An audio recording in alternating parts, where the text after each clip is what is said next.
What is happening, everyone? Welcome to Sample 9 of the Recrap. I am your host, Lavatory Lindsey, and that is my lovely co-host over there, Tara Pterodactyl. What is crappin', Tara? Hey, how is it going? Yeah, pretty good. Well, no, not great. I haven't seen you in forever. I know. I feel like every time we have this much of a break in between recording, I forget what I'm doing. Yeah. I saw you at the Cigna. Not the Cigna. It's the, what's it called now? Elliot. Yeah. The Elliot. Yeah. Corporate 5K. Yes. So. The very sore reminder that I have let running take such a far back seat in my life that It's okay. You're in the good season for that because this summer has been so miserable and hot. So we're it actually was like cold out this morning. I had to put a sweatshirt on to go walk my dog. So yeah, we're getting into the fun run season. I love fall. I do too. I mean, I love it for running. It just makes me sad when summer is over. Yeah. So it kind of flew by. So how was the 10 miler? Oh, the 10 miler was such a blast. I was like, I could not be more proud of Eric and Erica when we walked up and they had their own little like booth. We were trying to figure out what to call it. We're like a table or a booth, or they had their own little tent with their banner. And it was just so cool because I feel like I've been around since the beginning of, when they started this. And then just to see, I was like, I'm here for the ride. I was like, I don't need to be anybody on this podcast, but I love being a part of it and seeing them grow. So it was just so cool. And it was such a fun day. We missed you. But the race, sucked per usual. But the hills just eat my soul every time. I'm so sad that because it's the last time. And I'm sad I couldn't make it. And even if I could, I probably would have walked most of it. Yeah, I walked a lot of it. Erica ran with me the whole time. And I think we walked up, actually we were all together. We walked up that first hill at mile 4. And then I think I had to walk almost the entire 7th mile. Is that Spofford Hill? God, that hill just like murders my heart. Like what is happening? But I mean, we still had a pretty good pace for all the walking we did. I think we ran like a 10. Oh, my official race was like a 10:15, which I was like, damn. That's pretty good. Yeah. So, but we had fun. It was a blast per usual. And the after party was fun. Everything was great. But do you want to introduce our sample 8 guest? I am like kind of in starstruck a little bit. Are you going to be able to talk? Maybe. I'll be blushing the whole time. Are you going to be swooning the whole time? Yes. Yes. Oh, man. Our next guest, maybe we'll both be blushing. He's incredible. He's truly an incredible person. So inspirational. Probably the most positive human being I know. He's been through some shit and he has come out on top and he just pushes through. He doesn't let anything get him down. He runs all these crazy races. He had an insane run streak going on for almost 10 years. Wow. I think he just celebrated like 10 years of sobriety. Yep. Back in March, right? Yeah, I think it was March. He can fill us in on that. Yes. So we are so excited to be able to have Maurice, the Marathon Panda, joining us. Welcome to the Recrap, Mo. We're so excited that you are joining us. Yeah. Thank you for having me. Yeah. Absolutely. So we just kind of want to catch up. I know you have been on. How many times have you been on the runs? Twice, yeah. Twice, yeah. And then I did like a live phone call one time, and I was so glad I answered. Oh, was that when Eric called you to tell that he loved you? Have a good night. Yeah, but it was like I didn't want to miss his call. And then I was like, wait a second, is this like for the podcast? I loved that. That was so much fun. So yeah, so we just want to catch up. You've been up to some epic shit per usual. Just a little background. I found you from On the Runs. I didn't know who you were. And then I immediately started following you because of your positivity. And I was talking about you earlier to, I coach a college golf team, and I was telling him, I was like, I'm recording a podcast later. And I go, and it's with the most positive person I have ever met in my entire life. And I was like, if I ever have like a minute of feeling like negative, I just go right to his Instagram and I'm like, yeah, what would Panda do? Yeah. So, or just re-listen to the first On the Runs episode. Yeah. I love to talk. So it's a privilege. It's an honor when people actually ask me to speak. So I can't thank you ladies enough for having me on. Eric is awesome. I've been inspired by Erica for for God knows how many years, and she's just so humble with all of her accomplishments. We ran a few ultras at the same time, and I just think she is so awesome. She has so much great energy, and that's the coolest thing about this community is because we get to meet, so many cool people. I'm the first one to be like, hey, look at me, listen to me, look at my story. But we all have stories. We all have a reason why we do these crazy things. We met on the Boston Marathon course and gave each other like live high fives. That was epic. Yeah, you're hard to miss out there with that purple suit. Man, and the year, what was it, 24? 20, no, 23. 23. It was like 70 something. I saw you at like mile 3, and your suit was a different purple than when you started because it was so hot. Just 3 miles in, yeah. Somebody sent me a clip from a podcast. I think it was like the Believe in the Run podcast, with they're very established, and they had a few like bits for the race. And I guess the guys remembered me from Athletes Village. And so the clip on the podcast, these two guys talking back and forth, and they were like, "Do you remember that guy in the suit that was passing out the positive five?" And then the other guy was like, "I bet you he made it to mile 3 before he took that suit off." And I was surprise! Like, no, I bet he made it to like mile 10 before he took that suit off because it was so hot. My friend sent a message. He was like, "I know that guy, and he didn't take off the suit." He did not. I was going to just say, I started following you a long time ago because I don't know, I followed a bunch of other people on Instagram that were, had the same kind of positive attitude, were big into running. And somehow I came across your profile and I was like, oh, this guy is awesome. And so I was so excited when On the Runs had you on for the first time. And it's been such a pleasure to just get to know you better. But sorry, I had to interject that. My little humble brag now.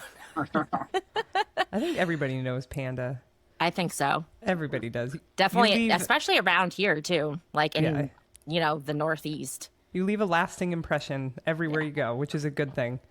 And it's going to make you, that's going to make you feel good. I know you do it.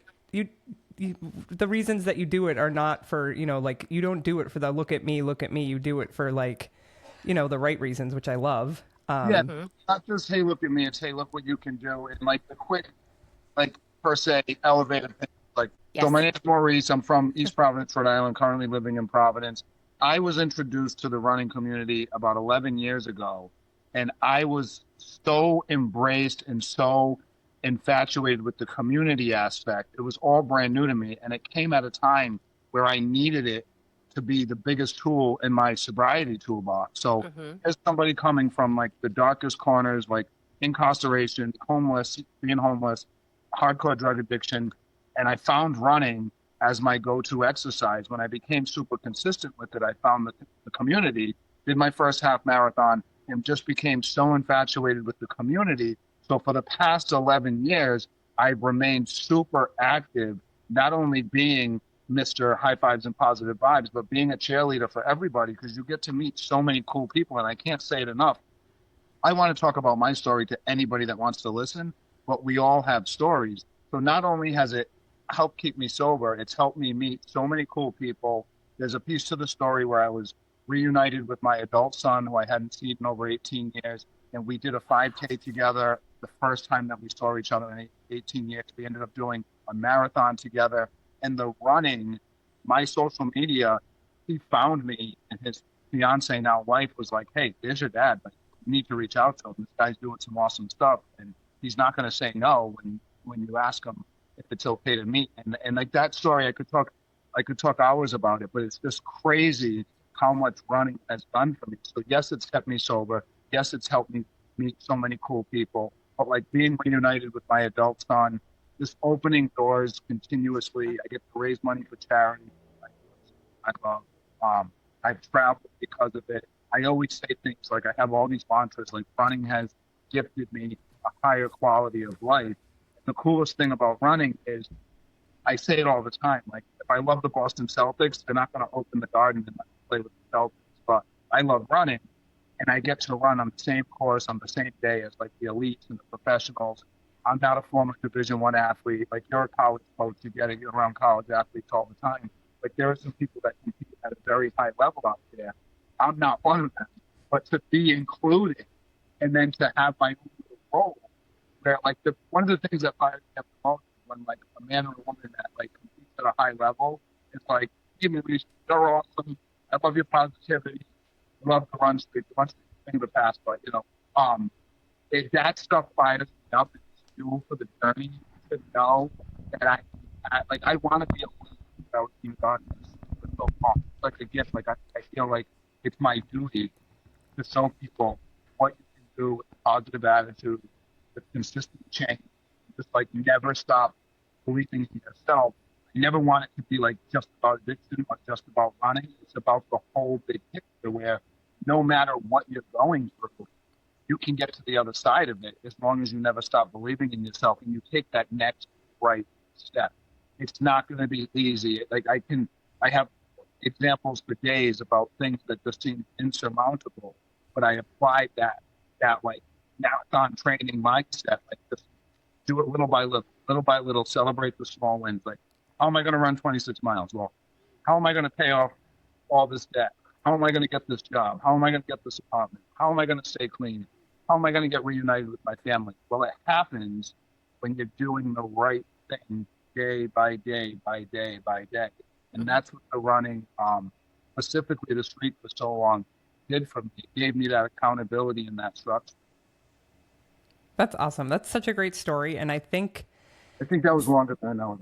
No, that was great. That's great. Lindsey and I, before you hopped on, we were like, we're just going to let Mo talk the whole time because you're a performer. We don't even really need to ask him questions. You could just take this over and it's just, we could listen to you talk all day. But the addiction piece, I think every single person in this world knows somebody close to them that has struggled with addiction. I myself, I have an older sister who was a heroin addict. She's sober, but it's nice to see that people can change, and the change that you made is like incredible. Like it's just awesome. So like you give a lot of people hope, and I just think that that's so inspiring. So keep doing what you're doing. It's awesome. I love it. Congrats to your sister, and thank you for sharing that. And I do love to know that because I was the person that, friends and family would look at and be like, we love you, Mo, but we don't think you're going to change. Like this is over and over again that you're making a mistake.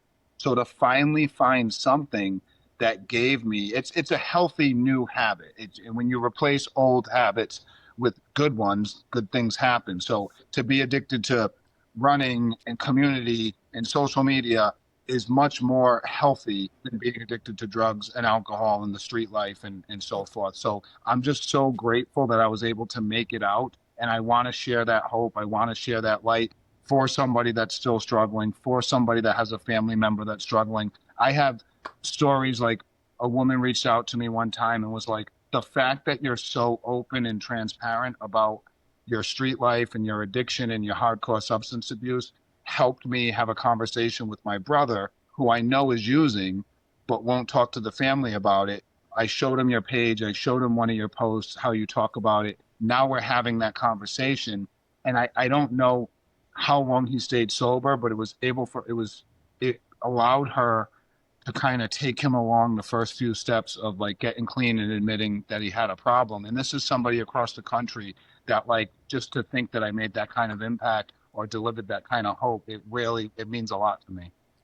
That's awesome. Do you get messages like that pretty often where people say, you've helped me, or you helped a family member, or you, whatever, open the doors for... I would say once in a while, you get to meet a lot of people that have similar stories and similar journeys, and they're like, I love your attitude. I love that you're open about it. I haven't had a drink in 3 years. I love following your stuff. It just lets me know that like the long-term stuff is out there. And that's one of the biggest pieces of the messages. When somebody is trying to make that decision to have a better life, it's almost like, where do I go? What do I do? How am I going to get a job?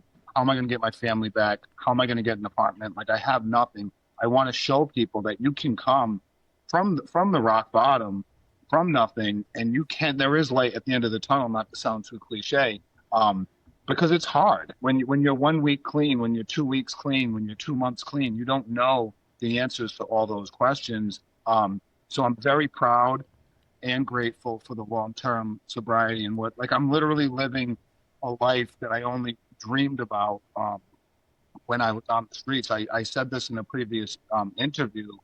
I knew that I wanted to get back into sales, and I knew that I wanted to run.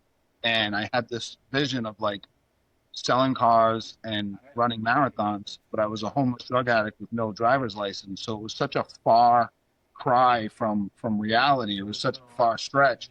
But I knew, okay, what's the number one thing you need to do? Stop drinking and drugging, then get a job.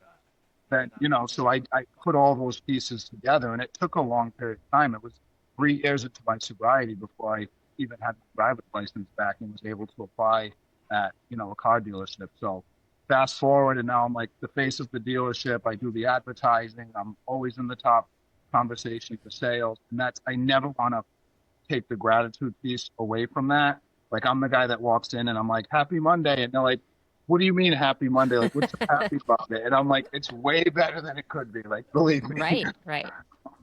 I bet you sell a lot of cars. I'd buy a car from you in a heartbeat. I was gonna say, I'd buy anything from you. And I'm really grateful for that too, because like I'm inspired and influenced by so many people on social media. I use it as a positive tool. We could all talk about how there's some negative pieces to it, but if you use it as a positive tool, it's great. And I grab inspiration, I grab influence from so many people. And I remember reading once, as far as like on a professional level, that it's very difficult for you to mix your personal life and your professional life and have it be a success. And I'm so fortunate to be known as like the Marathon Panda that sells cars. And I have people from like the community that come in to see me just because it's me. And like, I'm so grateful for that. Like, to be at a local race and have like 5 friends and they're like, I love my car. I got it from you. And I'm like, it's so cool. That's awesome. I'm going to travel down to Rhode Island and get a car. Right? With I need one. They have taxes down there. Oh, that's true. We don't have taxes up here. Well, we're registered to New Hampshire and you don't have to pay taxes. Yeah. So there's a couple things, that we wanted to chat about specifically. Obviously, we could talk with you all night. But one thing that I really wanted to touch on was your run streak. I know it was amazing. It's still amazing, but it ended. And how did that like hit you mentally, physically? Like, were you upset? I mean, you weren't upset because you're never upset. But just talk about that. And are you starting a new streak? Haven't started a new streak yet. So I do love that question. So I had been actively running, including half marathons and marathons. I had been tracking my mileage. I had the apps. I was pretty, I had just started to use social media. And my son's stepdad at Thanksgiving was like, hey, you should do a run streak. You should do a 100-day run streak. So this is back in 2015. Okay, so 10 years ago.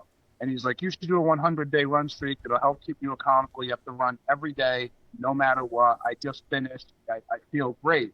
And I didn't want to be arrogant. I didn't want to be like Mr. One-Up and say like, oh, like, that's easy. I already do that. But part of me did want to be that guy because I'm like, I already do that. So I said, I'm going to start on January 1st, 2016. I'm going to run outside every single day. And he's like, whoa, outside? He's like, what about the snow? What about the bad weather? And I'm like, well, that's the whole point. Like, anybody can run on a treadmill when it's bad weather. And I've also matured to the fact that, like, there's a lot of benefits to treadmill running if you're raising a family, if you're working crazy hours, if your neighborhood's unsafe. I get all that. So I'm not naive or ignorant to that. But my thing was, I'm going to make these runs all outside no matter what. So January 1st, 2016, I start this streak. And I'm not the only one. There's people with like streaks that are decades old. But I was pretty proud of mine, if you couldn't tell by how many times I talked about it. So starting January 1st, 2016, it was a leap year. So at the end of the year, I already had 366 days. I obviously went past the 100 mark and just kept going. So when I had the 366, I was like, I got to keep going. And then I celebrated each year with this local half marathon on New Year's Eve. That to me was a celebration of my sobriety, because on New Year's Day, I'm waking up ready to run a half marathon and not waking up hungover or like coming off a bender from using. So there was a few pieces to this run streak that was super important to me. And I was really grateful to keep it going. So fast forward, I was 9.5 years into the streak, and about 2.5 months ago, I was on a routine, like just recovery 3-mile run in the morning, twisted my ankle, and it ended up being a sprain. And it was super difficult for me to own the fact that I was injured and that the streak was going to have to come to an end. So I pushed through pain for the first 2 or 3 days and did like 1 mile outside to keep the streak alive. But I was literally pushing through pain and discomfort, struggling to do like a power walk jog. So I went to urgent care, went to my primary, went to a specialist, and in the span of 3 days, I had 3 separate doctors that were like, listen, we get it. You love to run. We're the doctors. We meet runners all the time. The number one problem is they don't want to stop. You have to stop. Like, you have to stay off. You have to rest. You'll never recover completely. So the conversation started happening like, do I become the guy that says, I never missed a day of outside running, but I have this lingering injury and I can't sign up for races anymore? Or do I wake up tomorrow, the streak's over, I'm upset, I embrace that and kind of move on? So I made the decision to end the streak. And there was moments of being upset, being sad, kind of questioning my my identity, you know, like, because the streak meant so much to me. The positive feedback that I received from, especially specifically the Instagram and Facebook community, the positive feedback that was like, Maurice, this is just as inspiring that you're admitting that you're hurt and that you had to end the streak. I can't call myself Mr. Discipline and then not be disciplined when it matters the most. Somebody sent me a quote that said, a real runner knows when not to run.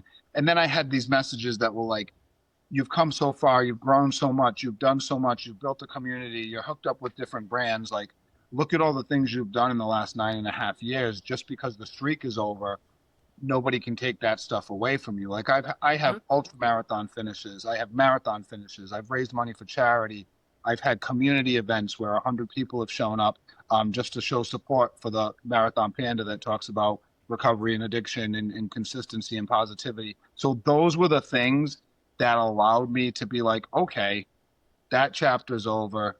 This is the new chapter. And I've really, really embraced the rest days. I've embraced the lower stress level of like coming home from work and not having to go outside for 20 or 30 minutes. And it helps me kind of embrace that maturity and into that next chapter. But to answer your question, like directly there, I was pretty upset, especially because, you know, for 9.5 years, I never got injured.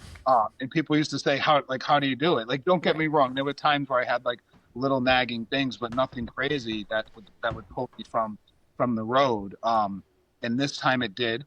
And my buddy, my good friend, Alex, who's also my PT, was like, not for nothing, you've been running for 11 years. This is the first time you've been injured. You're really fortunate. So once again, you can't call yourself Mr. Positive Panda and not be positive about everything. So I told myself, do the right thing, rest, recover. Less than a month later, I ran the Anchor Down Ultra Marathon pain-free. And I mean, I didn't run 100 miles, but I ran 83 miles, and 83 is way better than 0. So it's something that I'm super grateful for. I do want to start a new streak. I'd probably up the minimum mileage. I would make sure it was still all outside because I love that piece of it. But it hasn't started yet. I'm still resting. I love that. I'm a little envious of the rest piece because I am streaking right now and I'm outside too. I'm on day like 840 something, but I was injured. That's incredible. Yeah, I had my back surgery, and the only thing I could do was walk. So mine's a walk-run streak, but I do at least 1 mile outside every day. But it counts. There were times where, like, especially after a big event or like you're super tired, I'm literally just power walking, jogging around the block for a mile to make sure the GPS hits a mile and I can count it. Yeah, but I do love the outdoor piece because it makes you a little bit more hardcore. It does. In the winter. To me, it was definitely during the winter. The structure and the accountability helped me. So I got laid off from my first corporate sales job about 3.5 years into my sobriety, and I had already started the streak. And the very first thought I had was like, what am I going to do? Like, it hit me so hard that I lost my job because I didn't see it coming. But I had the running. I had the social media community. I knew I had people that counted on me to can be consistently positive, like I say I am. And that's what I always strive for, is to be true to what I preach. Like, preach what I practice and not the opposite. So I said, you can't not be positive because people like you lost your job, but having something to lean on, going outside for a run, being able to post about it. And I get it. There's people that are like, oh, you can run and not post. But once again, if you use the social piece as a positive tool, there's a lot of positive feedback and there's a lot of social engagement that can be used as a benefit and not as something that's negative. And the same thing, like when I was dealing with grief, I'm repeating myself. I've said this on previous episodes, but like when we lost my son's mother, it's been 7 years now. I didn't know what I was going to do. I didn't know how to process that grief, but I knew I could go for a run.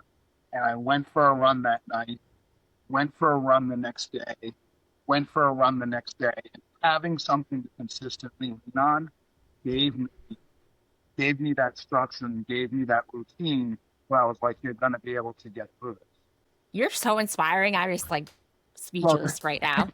So I was so grateful that I had the long-term sobriety. So when the streak ended, like, thank goodness I didn't like turn to a liquor store, look for a drug dealer, like, because those are real thoughts, you know. Being 10 plus years sober, you still have crazy thoughts. I'm so firm and strong in my clean time that I wouldn't act on those thoughts, but you still have them. So it helps me be like, listen, you've come so far. Why would you do something so silly as to go pick up? Wait, you're not going to. So get that thought out of your head. So it's helped out a ton. Yeah, that was my one thing about the streak ending, because I mean, that's, like I said, it's, you know, it's not the end of the world, but it's something that you worked so hard at, and it was so long, and, you know, and it's, you know, a little bump in the road. So I just wasn't sure how that was for you mentally. So that's good to hear that, like, you turned it into a positive and looked at all the good things. And again, I commented on your post because I was like, that's awesome. You know, way to listen to yourself, because a lot of us runners do not. It's like, oh, what's this pain? I'll just run through it. And then it's like, oh, it was, now it's broken. Now I have to get my leg amputated. Yeah, it's okay. okay. It happened to me.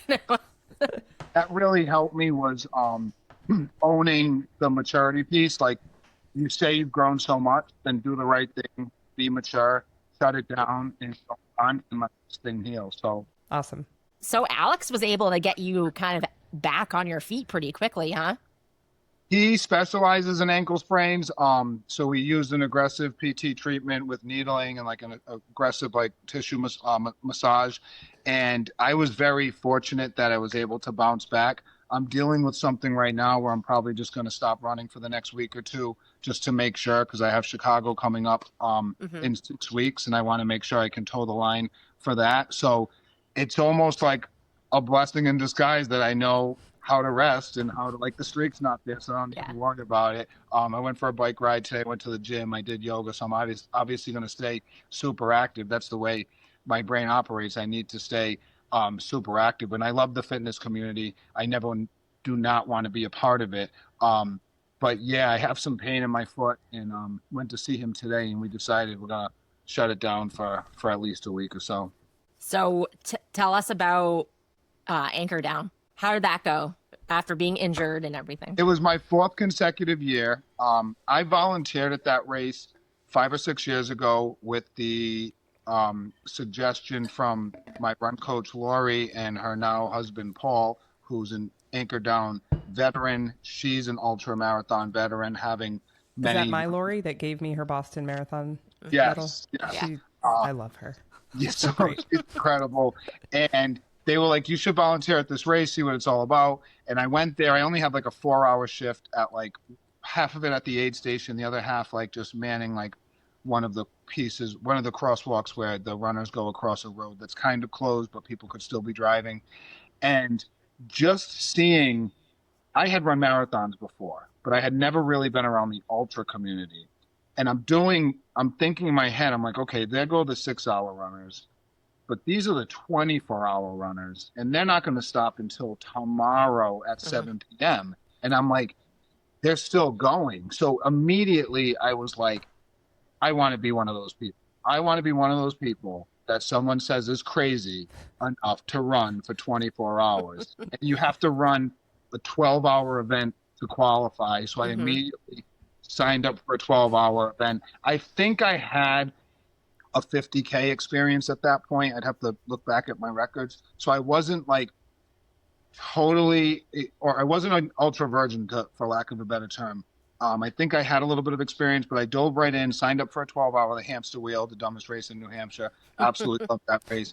Did the 12-hour, qualified for anchor down, did my first anchor down, and ran 90 miles when the goal was like, the A goal was like 80 and the B goal was like 70. So to come away with 90, I was so pumped. And like the following year, I'm like, I'm getting 100, I'm getting 100, nothing's stopping me from getting 100. And I went out and I did 80. And you learn so much about yourself. And I have two 100-mile finishes. My first one was Javelina in Arizona. My second one was Daytona in Florida.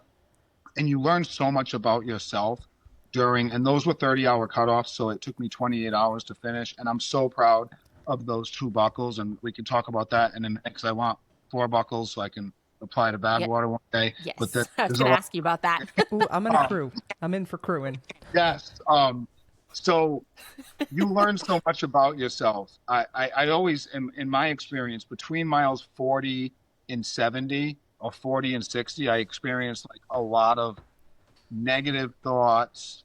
Everything hurts, everything's sore, you're tired, you're doubting yourself. I'm like, you're not even at 50. How the heck are you going to get to 100? And then you start the self-doubt, the negative thoughts, and I have to remind myself that I wear shirts that say positivity always. So you can't say that and then not be positive.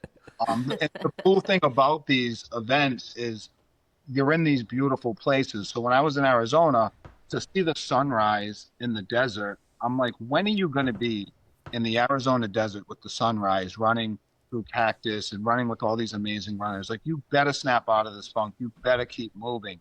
And by like mile 65, 70, I'm getting my momentum and the miles are clicking off. I'm starting to put together some good segments of running. And before you know it, you're at 80, 85, and you can run 15 miles. You ran 85. And that's what you tell yourself. I love the 100-mile distance because you really have to tap into yourself physically and mentally. The biggest motivator for me is like my mantra of running the streets that used to run me is I've been on the streets walking aimlessly with no place to go. So to be doing something positive with my body, with my health, with my sobriety, with the community, it's a gift. So I'm not going to quit at mile 60 when I have this opportunity to do something so beautiful, because I didn't quit when I was doing bad things. I mean, I eventually quit, but you know what I mean? Like when I was in that darkness, like nothing was stopping me from getting to the next liquor store or the next drug house. So I use that as motivation and fuel for the fire. Like, you did all this dumb stuff.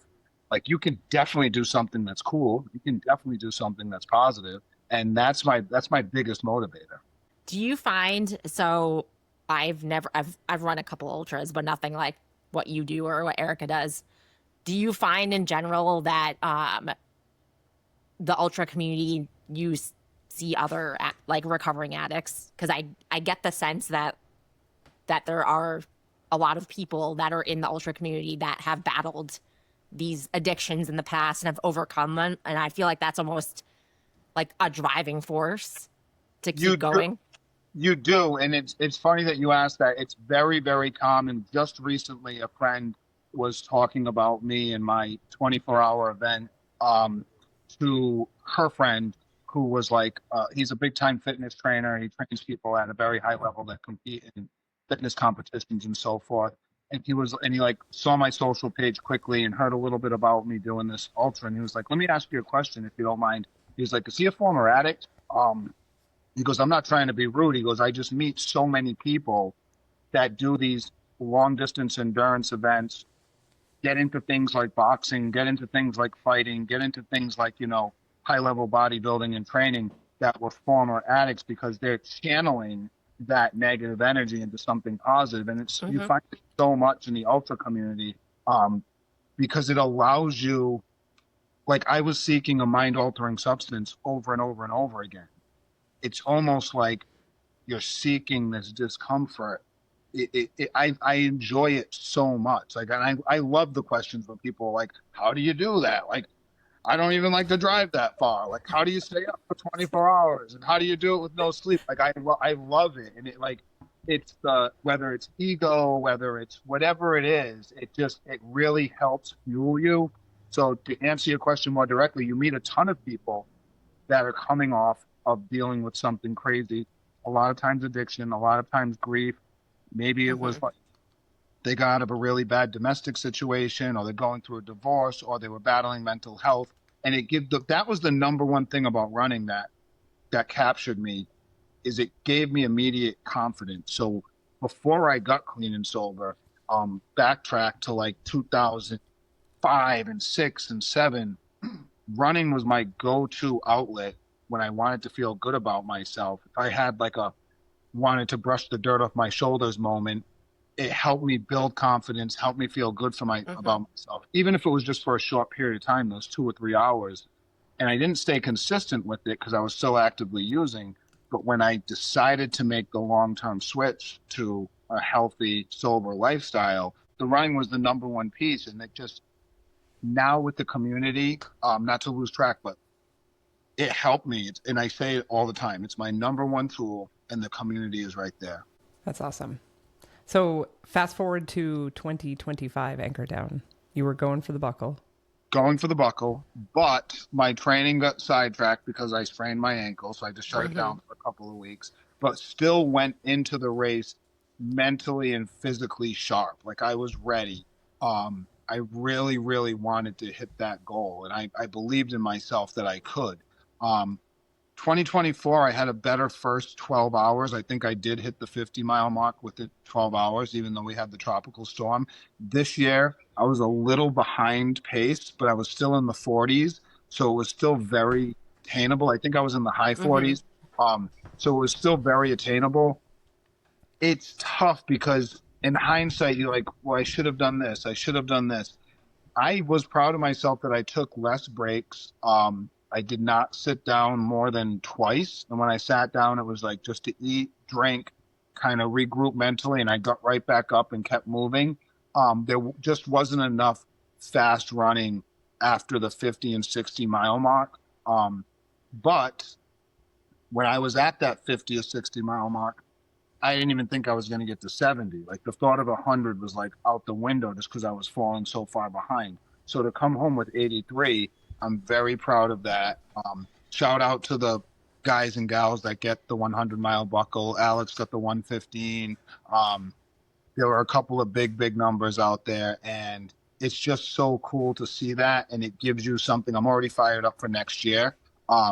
It just takes being a little bit faster and more efficient when you're super tired. There was a lot of power walking going on. That power walking needs to turn to jogging. I was really proud of myself at mile 70. I was able to throw down like 2 super fast miles. That Alex's dad was like, you were a crowd favorite. People were going nuts because I ran through the station without stopping. And they were like, he didn't even stop. He was going so fast. But it only lasted 2 miles. Now I know it gives you the confidence that your legs still work like that after 70 miles. So you need to translate that into just smarter, more efficient running at 70 miles plus, and kind of, run a marathon at a pretty decent pace to get to that 100-mile mark. I know I can do it because I've done it in 28 hours, but the ultimate goal is to get it in that 24-hour block. So you have Chicago coming up next. Yes. And are you running for charity, right?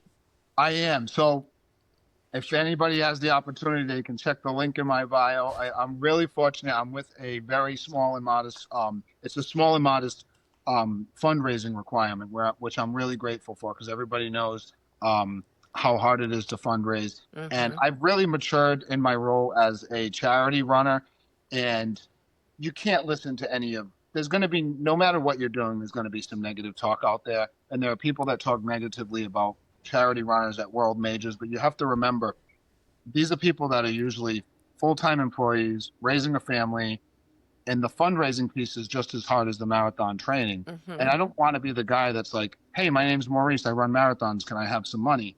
So I take a lot of pride and gratitude in the fact that these charities rely on people like us to raise funds and awareness on a special day, like Boston, like Chicago, like Sydney, like London, because no matter what you do for your full-time life, you've heard of the Chicago Marathon, you've heard of the Boston Marathon, so you get the significance of it. So people that care and have it's really it's a gift to be able to raise money and funds for a special cause, doing something that I love, and it allows me to put the ego in the back pocket for a little while and realize that there's such a bigger world out there. There are people that face, and that's the whole logic behind the suit. And I know I'm kind of going all over the place here, but just I love to talk about this. The logic behind the suit is there are people facing much bigger challenges on a day-to-day basis with their lives, whether it's raising a child with disabilities, whether it's, no matter what they're dealing with, those challenges are much bigger than me putting on a suit and running 26 miles. So yes, it's hey, look at me, I'm the guy running in a suit, but it's like, look why I'm doing it. I'm raising money for charity, whether it's a recovery and addiction awareness charity like the Awesome Heron Project, or right now I'm with Run for Autism for the Chicago Marathon. And it's a gift because these families rely on big events like this for folks to raise funds and awareness. So I'm really excited.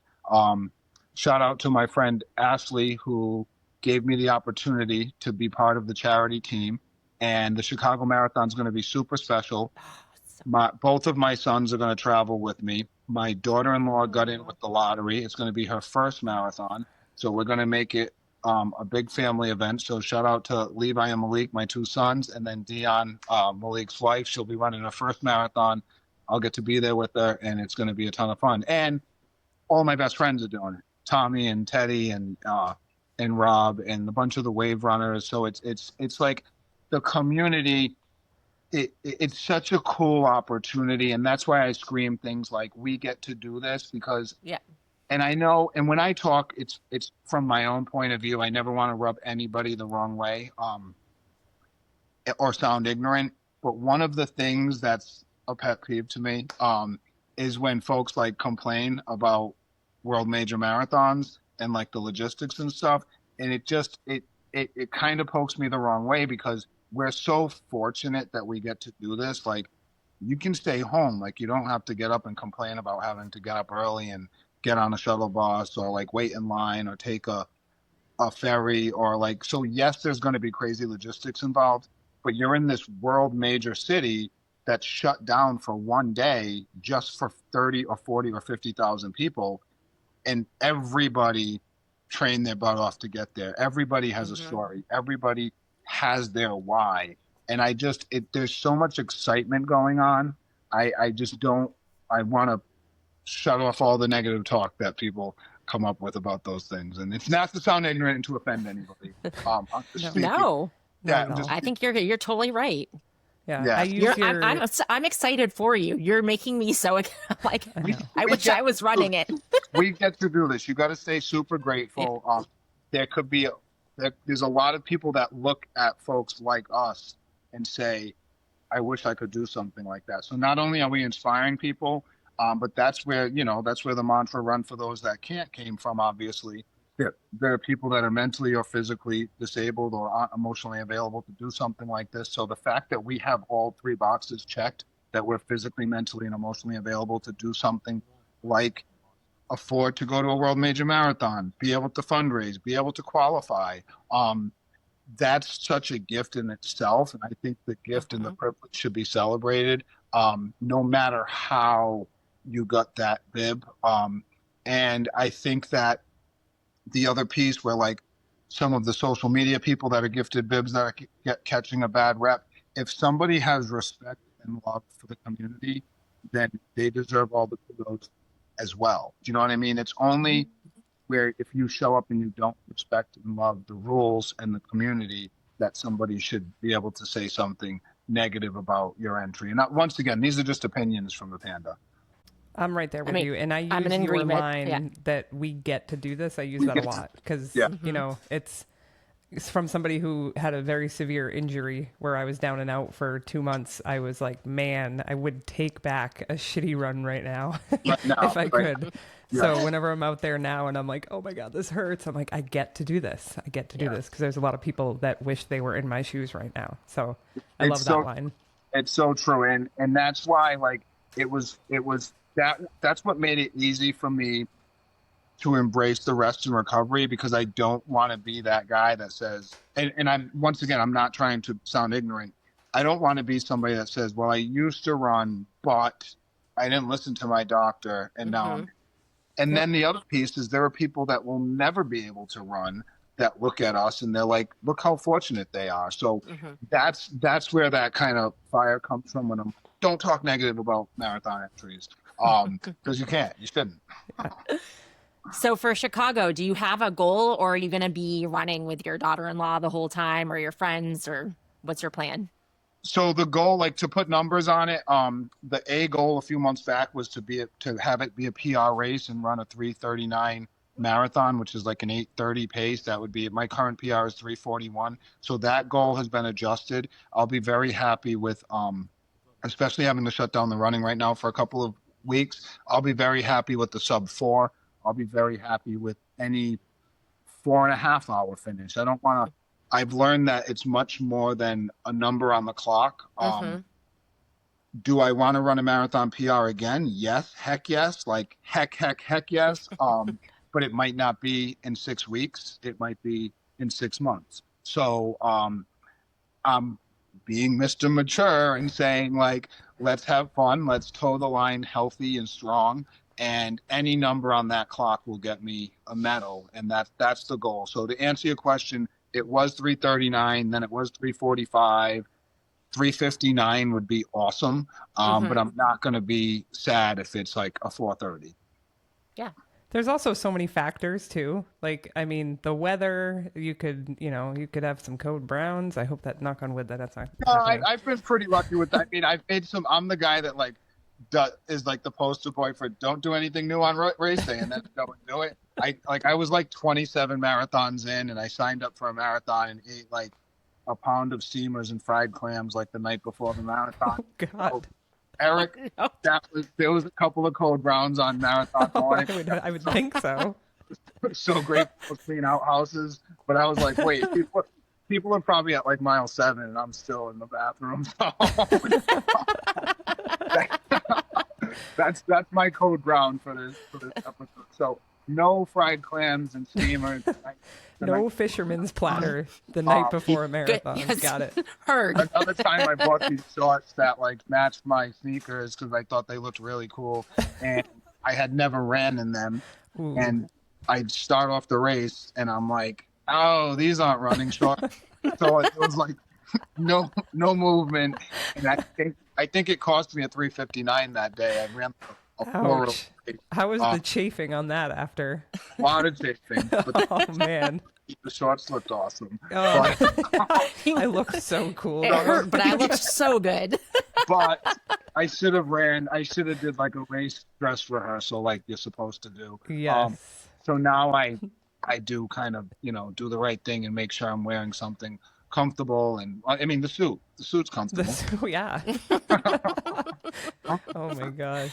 So another thing you're going for in Chicago is your 3rd star? Yes. So Boston, New York, and now Chicago. So now I have to become international. I have to be International Panda next year. International Panda. Absolutely. And get a 4th star. So the big goal, and a lot of people have these goals. I do want to run Badwater one day. I do want to be a 7-7 finisher. Shout out to like people like Becca Pizzi. I also have a client at work. He's now a friend. His name's Nick. Super humble, super quiet, super under the radar. We just started talking one day at work when he was getting his car fixed.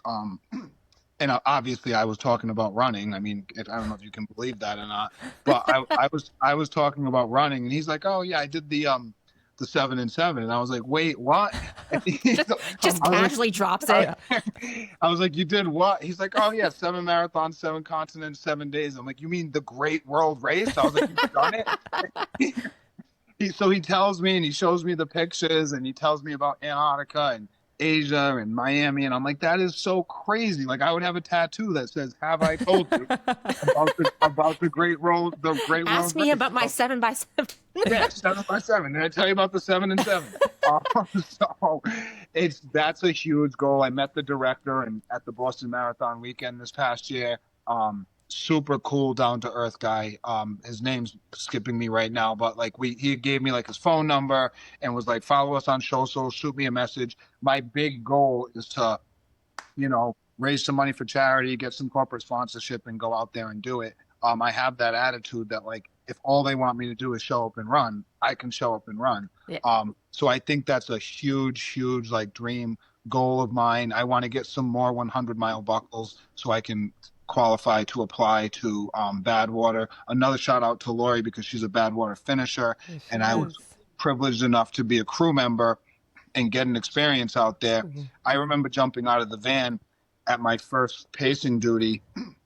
It was so hot. There were flies biting me. My feet were burning.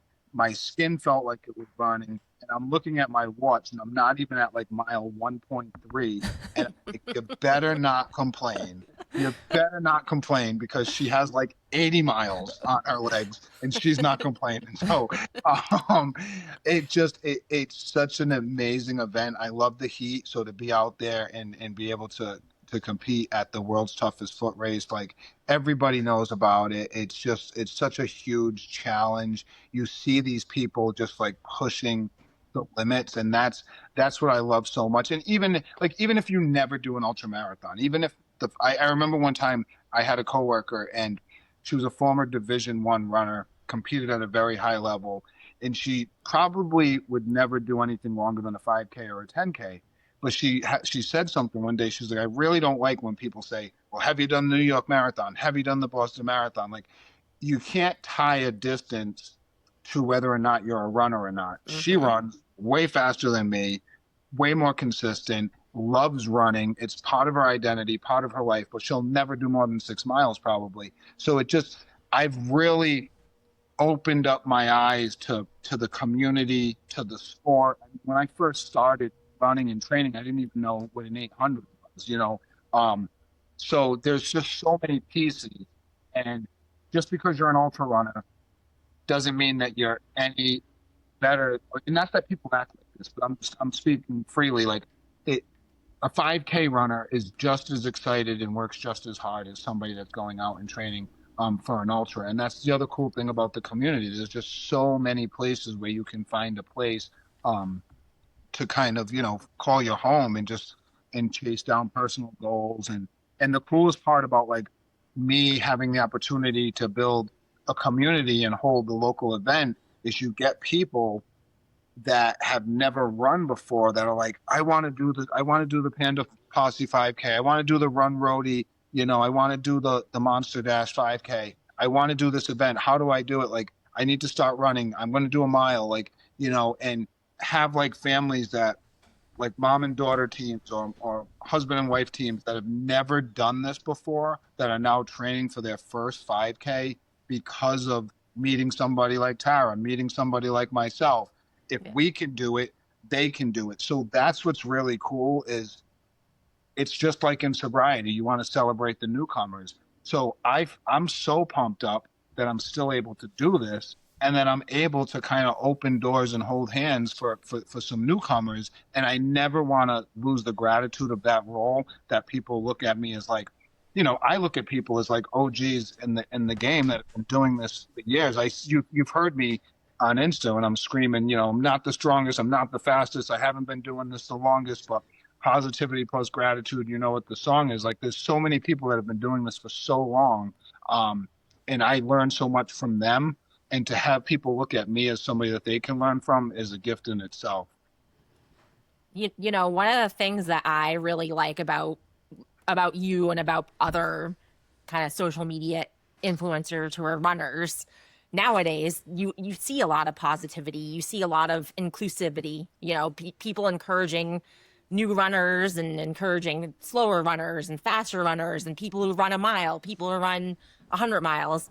And I feel like that is like the best thing about social media nowadays, because when I first started running, it was so different. Like social media was not what it is now. And I feel like there was way more negativity. It was like a lot of snobbery when it came to running. Like I would see a lot of people on like Runner's World posts be like, oh, if you can't run a sub 4 marathon, you're not a runner. Like it just be all this like negative bullshit.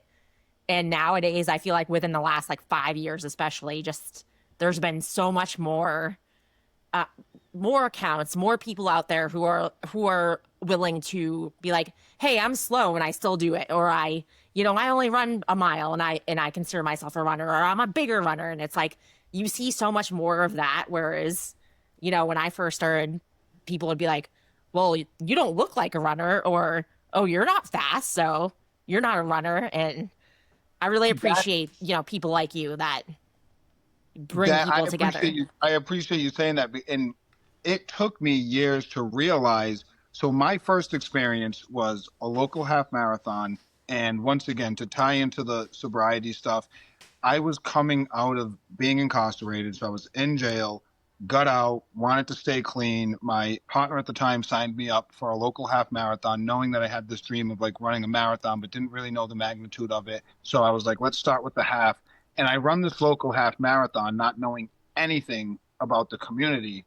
And I received so much acceptance and positive feedback that's where like the high fives and positive vibes was born. And throughout my first couple of years of running, so this was 2014 and 15, I never experienced any negative happenings where like, because of my income level, because of the color of my skin, because of like the type of car I drove, because I'm a 9-minute guy or an 8-minute guy or a 7:45 guy, I never received any judgment in a negative way. And I want to continue that. I know that especially with social media, there are people that say, well, he runs a 6-hour marathon, that shouldn't count. Or she runs, she's only like, there should be no negativity, and we have to continue celebrating the all races, the all paces, all races. And I'm not being ignorant. I know people have experienced negative stuff when it comes to, discrimination and so forth. And that's why I take pride in my role to be like, hey, I'm somebody that can relate to being a person of color. I'm somebody that can relate to coming from different social economic backgrounds. And I never had, now don't get me wrong, that's the other piece. Like running is a free sport, but not everything is accessible. Not everybody can afford to take a week off from work and get a flight and get a hotel and do these world major things. Even if you qualify, even if you're somebody that qualifies for a marathon, you might be stressed or upset about how you're going to make this happen. So I never want to be ignorant to that, but we need to celebrate the fact that it's a gift. Everybody's welcome. You may not like some of the rules and qualifications, but if you continue to love and respect those rules and qualifications, you can really, really find joy in this community. And if somebody's getting up and running, 10 miles at a 15-minute pace, that's badass. Like that, there's nothing negative to say about that. We need to celebrate everybody because there's so many other things they could be doing than, trying to better themselves. And with me, I've never been super fast, and I love that you brought that up because we need to celebrate everybody. Because we're all cool. We all have cool stories. You know what I mean? You don't sign up for a marathon or a half marathon or a 5K or a 10K because you don't love it, because you don't want to be around your friends, because you don't want to like get off the couch. There's so many positive pieces to celebrate. And that's why I'll never stop being the cheerleader. One time, I'm always all over the place and off track. But one time I'm at this local race and it's like mile 1 of the half marathon, and I'm yelling my mantra like 13.1 for breakfast, or let's go, 13.1 for breakfast, we got this. And I overheard somebody, and they were like, "Oh, look at this guy. I'd like to see him at mile 11 and see if he's still screaming, right?" So it's like mile 11, and I'm still screaming, and I'm still passing out high fives and everything. So after the race, the guy comes up to me and he's like, "Hey, I just want to let you know I might have come across as like, a jerk, but he's like, I'm not. I think you're really cool. He's like, I just didn't think you were going to have that kind of energy, for 13 miles. And he's like, you proved me wrong. He's like, it's really cool that you're out there cheering for everybody. And now we're friends on Facebook. He's much older than me. He does a ton of races. And it was just so cool to have him like kind of, I love the recognition, obviously, but I'm rewarded as well. When I see, like, I love like the out and back races when you see like the super fast people coming towards you, and I'm yelling at them and trying to give them high fives. And don't get me wrong, some people are just locked in and they don't want a high five and they don't want to be yelled at. But to have somebody come up to you after the race and be like, man, your energy is nuts. Like, I only had 3 miles left and I didn't know how I was going to do it. And you're yelling at me to don't quit and to go get it. And you're yelling all these crazy things like good money. And he's like, I love it. I love it. Like, I want more of it. So that fires me up. And yeah, it takes a lot of energy when you're in a race and you're yelling and screaming. And I used to get this all the time. Like, don't you know you'd run faster if you weren't yelling and screaming and passing out high five? But I'm not going to win the thing. I'm not going to win the marathon. I'm not going to win the half marathon. And there was a time where like I was locked in and went for a marathon PR and didn't do any screaming and yelling. And I got the PR. So I celebrated that day. I celebrated being locked in, but 99% of the time, I'm going to be the guy yelling and screaming and passing out high fives. I want a high five. Can I get a high five? Who is this? Who invited this guy? Who's this guy? You know what? I didn't send you the link. We talked about Mount Washington. Who let you in? I want to know. Yeah. Tara, how are you not in bed right now? It's 8:15 p.m. He stayed up late for me. I'm not. Yeah. It's because it's Mo. I'd stay up till midnight for Mo. Yeah, you stay up all night for Mo. Stay up 24 hours. Oh, 24 hours. Hey, I tuned in a little while. I've been listening. This has been fun. I was in producer mode, but I wanted to come on because, Mo, I'm looking at your T-shirt, and it made me think of something. I want to break news on the recap. Can we break I news know on the recap? news. Yes? Mo, what are you doing on September 18th? That's a Thursday night. Going to see you. That's right, because we're going to do a live show at 7 p.m. Marathon Sports, Manchester, New Hampshire, in front of a crowd. It is official. If I had the boop, boop, boop, boop, boop button right now, I would do the button. Get the balloons. But we're going You to got have the a balloons live from show. Mo. It might be posted by now on social media, but it hasn't been announced on the pod. I know I've been telling a lot of people, save the date, but I haven't told people what the deal is. But yeah. Let's go. There's going to be a run club there on that Thursday night, and after the run club, we're doing a live show. There's going to be pizza. There's going to be a Saucony shoe demo. I think UCAN's going to be there. We're going to maybe have some raffle giveaways, like fundraising raffles. So, like, you pay a few dollars for a ticket, goes towards marathon fundraising. We're working out those details. Got to find out if we can do it legally, lots of official stuff that happens when you plan a live show with another brand and company. So, it's been big news. I've been teasing. I'm finally able to announce it. I love it. So excited. I love it. I can't wait for it. I'll be there. And you know what's funny, Tara? They asked, Erica goes, should we have headphones on? And I go, I might. And then I go, actually, that might look silly the way it will be set up. We'll talk about that later. I said, but, I might have Tara behind a curtain with headphones in the mixer to make sure it sounds good. And then I'm like, I don't know if she'll like that because then she won't get to actually watch. She'll just be listening behind a curtain. Listen, if I have to stay up past 7:00, I want to be seen. People need to know I'm there. Okay. That's true. So it's going to be less than an hour. It's about we have a couple guests. I'm not going to announce our guests yet, just in case it hasn't been announced on social media yet. But they're local New Hampshire coaches. I'll tell you that. And we're going to talk marathon training plans, and also like the lead up to your marathon, like the taper, race day strategy, and then that will be like 30 minutes, and then we're going to have a time for a Q&A and pictures for whoever wants to take them with Erica because she's much prettier than I am. Can we do autographs too? Wow, what's funny is I've only been asked for an autograph once in my life, and it has nothing to do with podcasts, but whenever I hear that, it makes me think of it. I was in Daytona working NASCAR. I had some equipment. I had a pit crew gun, actually, and I wasn't even the tire changer. I was the jack man, and I was just carrying some stuff over, and this little kid asked me for an autograph, and I laughed, and I go, because I have like an official shirt on. I go, I'm nobody. And then after that, I was like, you know what? Damn, You're somebody. I wish I signed it. Like, why did I? You didn't. You should have. I laughed and I go, oh, dude, I'm not anybody special. And the dad goes, are you just a pit crew? And I'm like, yeah, I'm just a pit crew. And, but you know what? That might have been my first ever race. It was my first ever race, or it was the first race of the next year. I can't remember. But yeah, I was asked for an autograph once when I worked in NASCAR. Why didn't I do it? I don't know. But hey, wait, can you imagine if that kid listens to On the Runs now? Yeah. He's going to call in when you have a live show. Yeah, I highly doubt that. But I'm excited that you guys had Mo on. Like, I think this is exactly the foundation that the two of you wanted to build with this. Originally, I don't even know if we spoke about it. I thought the recap was going to be talk about our past 4 episodes, what went on in the last month, and said you two wanted to go back into, like, deep into the archives and find our old PodFam who hasn't been on in a while. And I love it. Yep. I'm grateful to be on here with all of y'all. Yeah, we are so grateful that you joined us. I can't wait to edit it because I've only heard the last 15 minutes. I can't wait to hear everything.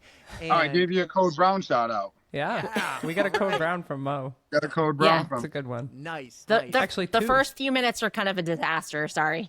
Well, hey, surprise! It's a disaster. Erica and I had a disaster the other day with our recording, and it was on my end. The internet on my end, for some reason, was so bad. I ended up turning my computer off, recording it from my phone for part of it, and then I restarted my computer, and all was good for the next guest. The next one was Mike. I'm not going to give away our guest that we recorded with. That was a disaster, but I'll tell you what. There's a restaurant named after her. Okay. Oh, I know who it is. That's a clue. Okay. Also a drink. All right. A drink. Yeah. Okay. That's really giving it away. Local New Hampshire runners would know, but Mo, this is so cool. I'm going to let the girls finish up here. And I just want to say, hey, girls, I know you're taking a break because Tara's in golf season, so you won't be back, I think, till November. But the two of you kicked ass this year. You absolutely, is this number 9? That's a great question. I think this is. Did I say 9, right? So you're slightly above once a month on average, and the goal was 1 a month. Yeah. Way to go, girls. Yeah, Great job. I think we're dropping stools left and right. Yeah. Just dropping the samples. Well, hey, good luck with your coaching season. I won't pressure you to do anything until Thanksgiving and then the Christmas special. And Mo, I'll see you on the 18th. I'll see you on the 18th. You guys are awesome. Thanks Thanks, for being boss. Thanks, Eric. Bye, boss. Hey, have fun the rest of the episode. Don't say anything mean about me, but talk all the shit on Erica that you want. Never. No, Erica's too nice. I just went running with her, too. She's the best. I love her, too. You guys are awesome. Thank you for making this dream come true. I'll talk to you later, Mo. Thanks. I love you. Love you, Eric. Bye. Aww. Bye, Eric. Bye, Eric. So, actually, Mo, we're an hour in. So we're probably going to... What do you have planned after Chicago? Let's wrap it up with that. So what do you have going on after? The rest of 2025, what are we doing? I'd love to sneak in another ultra, but that might be, a little unrealistic. So the next big goal would be May of 2026, possibly the Keys 100 or a return to Riverlands 100, where I am 0 for 2. I ran 84 miles, I think, both years before getting timed out. So I love that race. I think they said 26 is going to be the last year. So I'd love to see myself return to that race. It's in Turner, Maine. It's super technical. It's a 25-mile loop 4 times, and I want the buckle there or the Keys because I just love the heat. I love the flat pavement. So another 100-mile race is on the agenda after Chicago. So the training would shift towards that. Strength training's going great. Yoga's going great. Work is going great.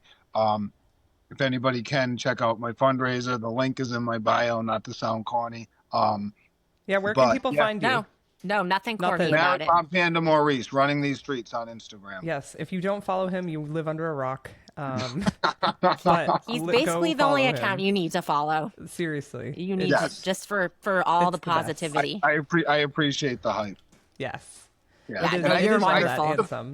I try to keep the positivity and hype posts coming, even now not being able to run for the next week or so. I try to stay pretty consistent with the posting. So shout out to Marathon Sports and Lululemon and Fern Project for believing in me, believing in my vision, and just letting me be, an ambassador. I'm also part of Team Runner, so I got to give them a shout out. The app is awesome. It's check it out. You can use my code, and I sometimes I feel silly saying stuff like that, like use my code and stuff, but it's so cool to have a little role and be hooked up with these legit brands that believe in you. Yeah. Lululemon, that's huge. I'm wearing some Lulu right now. Yeah. I rocked the brand for so many years before I got the role, and they're so awesome. They show up to all of my events, and they give me gear for my events. It's just such a cool opportunity. When they approached me, they were like, we literally want you to just keep doing what you're doing, to be the positive, consistent guy that you are. Stay tuned. The brands that you want to work with, because they don't want to change you. They just want you to keep doing what you're doing and give them a little love. So if you told me 10 years ago that I'd be hooking up with brands on any level, it was it was just not reality. So to have that opportunity, stay tuned, because I am planning another Panda Posse, and it will be in Providence. You'll have plenty of heads up that you can come down. Yeah. It'll be a local 5K or 10K. That's a fun run with shirts and snacks and all that good stuff. So just make sure you stay tuned for that. We're gonna We're gonna manifest a pod I'm making that happen to Providence. Yeah. We're doing it. Eric, we're gonna expense this on the company, okay? Yeah. Awesome. Well, all right. Mo, well, thank you so much for joining us, Mo. It was awesome. High fives and positive vibes, and just remember that no matter what darkness you're facing, you can make it to the light if you just make positive changes consistently. Believe in yourself, ask for help, all that good stuff. Amen. Awesome. Thank you, Mo. All right. Thanks, Mo. Hopefully we'll see you soon. Yeah. On the streets. Yeah, see you next month. All right. Yeah.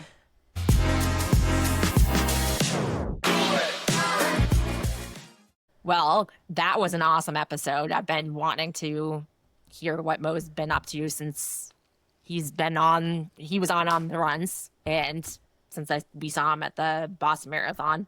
Yeah, he's been on a couple other people's podcasts, and he always shares them, and I listen to them because he just has a way with words. He's such a great speaker, and his story is just so inspiring. And I could just, I listen. I mean, he tells his story, and it's the same story, but he tells it on different podcasts, and I listen to all of them, and he's just awesome. He's such a cool dude. He really is. I'm grateful that we were able to meet him through this podcast, at least me and social media and stuff, and I can call him a friend, so that's awesome. Well, no, and it's also just nice to listen to someone be so positive despite everything they've been through, and then it makes me think about the things I've been through, and I'm like, gosh, I'm such a baby. Right. Perspective, right? Yeah, totally. Yeah. Definitely.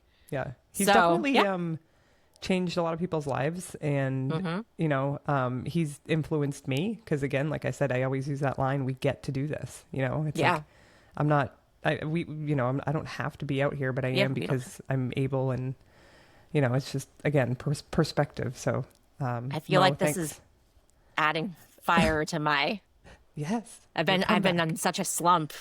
Yeah. You know what you do? Just go to Mo's Instagram and just keep scrolling, count to 20, and then watch every single video. and he's that's totally what I'm gonna do. He's like the positive Goggins. He really is. He's the nice Goggins. Yeah, he's the nice Goggins. You'll be running out the house, running a marathon in no time. So we do need to mention some sponsors. So we've got Right Socks, and My Race Tats, and they've been donating proceeds to Eric and Erica's marathon charities, which is awesome. Yep. 15% of the sales, right? Yeah. Yep. Yeah. So go check those guys out. Get some socks, some tats. I actually have both. I bought some tattoos. They're awesome. Socks are super comfy. The socks are amazing. And then you will not be disappointed. No, not at all. And then check us out on social media. Follow us on Instagram. Facebook, but that's for old people. We're old. YouTube. Well, I'm old, according to Adeline. TikTok. If you're TikTok. Old, then I'm much older now. And then YouTube, TikTok, be a Patreon. Be a Patreon. Support us, because this is fun. I love doing this. It's so much. It is the best. It's so great. I love being a part of this. I really do. I mean, it's 8:30 and I'm awake. That's how much I love this. Yeah. Well, thank you guys for joining us for sample 9, which I think we said sample 8. Go with sample 9. Yep. We'll go with boss, 10 big with boss man. Digits. Oh my gosh, I'm gonna get balloons. We'll have on. We'll bring Bex on. I'm sure she'll just answer my emails. Totally, absolutely. So yeah. So have a good night, guys. Yes. And remember, never ever trust a fart. and don't forget your butt wipes. All right. Good night, guys.